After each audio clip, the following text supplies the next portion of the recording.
One of the greatest physics teachers in history once said he didn't truly understand quantum mechanics until he had to teach it to freshmen.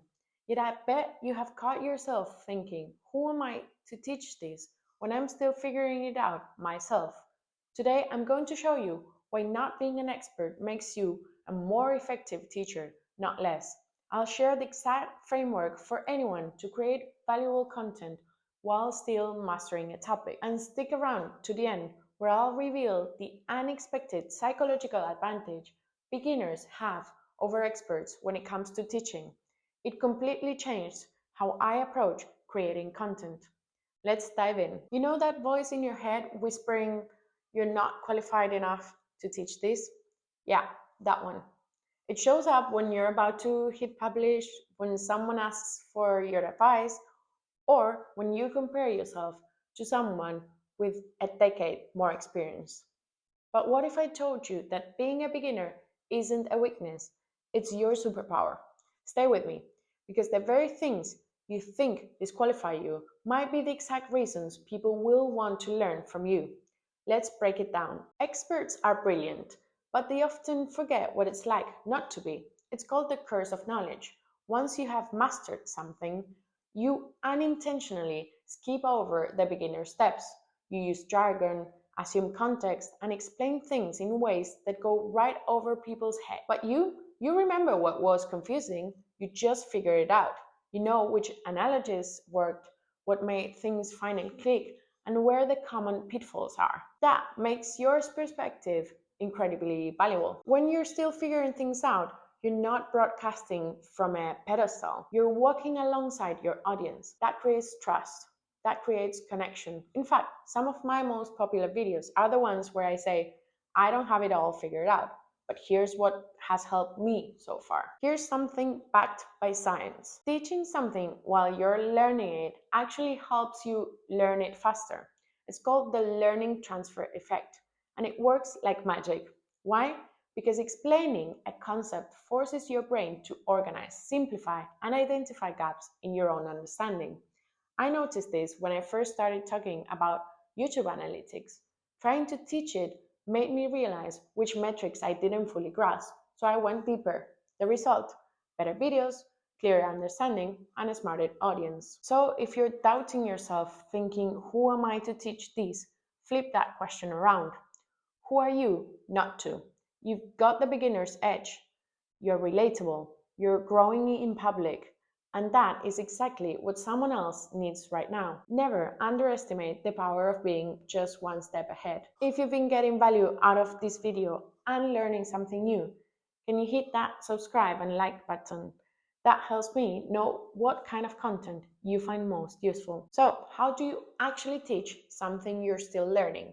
Not just share progress or ramble about what you did, but structure it in a way that's clear, helpful, and makes people come back for more. It might sound difficult, but there's a simple framework I use that turns messy learning into meaningful teaching. And it's only 5 steps. Let me show you how it works. Step 1. Every great teacher was first a curious learner. So start by writing down every question that pops into your mind when tackling a new topic. These questions aren't just personal, they are a goldmine of content ideas. For example, when I began exploring YouTube, I had questions like, what should my first videos be about? What if my niche is too saturated? And even, who am I to teach YouTube? Those exact questions became my first videos. Step 2. When you research to teach, you research differently. You're not just scanning for answers, you're building context. Here's what I look for: multiple angles on the same topic, real world case studies, misconceptions I can clarify.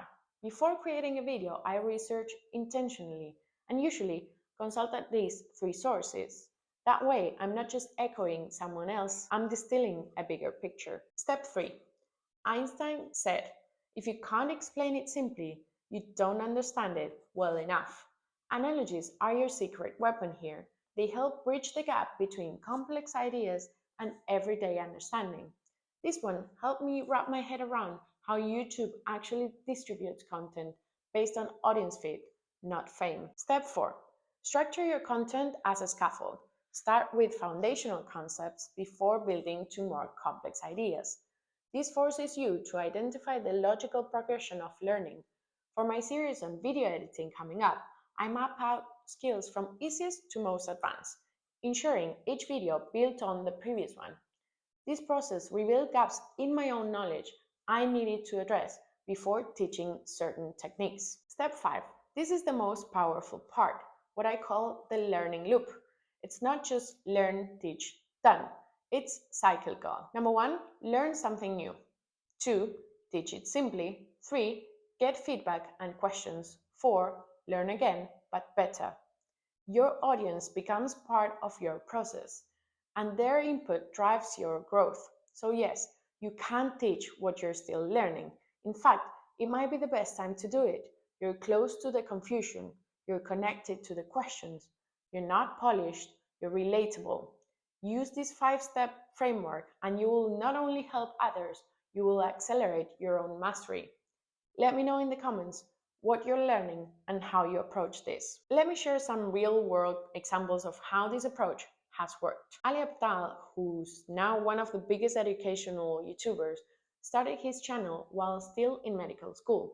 He taught study techniques as he was developing them, productivity systems as he was building them, and tech reviews as he was learning about the products. This learning in public approach created authenticity that resonated with his audience and helped him build a community of fellow learners. Remember the physicist I mentioned at the beginning of this video? Richard Feynman developed a learning technique that's now famous: learn by teaching. He would study complex physics concepts and then challenge himself to explain them as if he was speaking to a freshman student. This approach forced him to identify gaps in his understanding and simplify complex ideas, exactly what we're doing when creating content while learning. Now, here's the psychological advantage I promised. And once you understand this, it will flip your imposter syndrome on its head. Studies in educational psychology show that people actually learn better from those who are only a few steps ahead of them, rather than from full-blown experts. Why? It comes down to something called the proximity principle. When a teacher feels too far ahead, the gap can feel intimidating. Learners assume I'll never get there. But when someone is just a bit further along the path, it feels attainable. Their progress is relatable, their language is clearer, and their struggles are fresher.